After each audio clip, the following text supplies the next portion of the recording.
سبيل الدموع سبيل. روزہ قیامت کے دن روزہ دار کی سفارش کرے گا. حضرت عبداللہ بن عمر رضی اللہ عنہ سے روایت ہے کہ رسول اللہ صلی اللہ علیہ وسلم نے فرمایا، روزہ اور قرآن قیامت کے دن بندے کے لیے سفارش کریں گے. روزہ کہے گا، اے میرے رب، میں نے اس بندے کو کھانے پینے اور اپنی خواہشات پوری کرنے سے روکے رکھا، لہذا اس کے بارے میں میری سفارش قبول فرما. قرآن کہے گا، اے میرے رب، میں نے اس بندے کو رات قیام کے لیے سونے سے روکے رکھا، لہذا اس کے بارے میں میری سفارش قبول فرما. چنانچہ دونوں کی سفارش قبول کی جائے گی. اسے احمد اور طبرانی نے روایت کیا ہے. اس بات کا بھی مقصد کیا تھا کہ لوگ اس عبادت کو شوق سے رکھیں.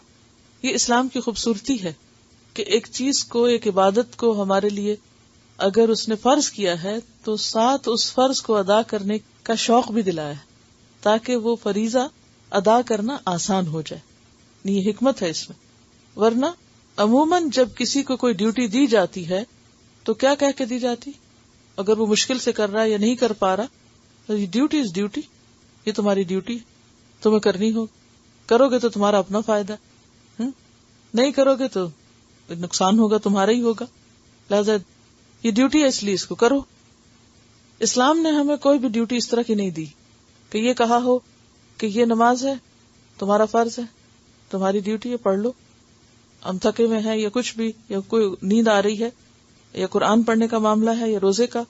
ظاہر ہے کہ ان سب چیزوں میں ایک نفس پر ایک مشقت بھی ہے، یہ ایک تکلیف بھی ہے، یہ ایک بعض اوقات انسان کے لیے یہ کام بھاری بھی ہو جاتے ہیں. لیکن جب اجر سامنے ہوتا ہے، جزا سامنے ہوتی ہے، تو مشکل سے مشکل کام آسان لگنے لگتے ہیں.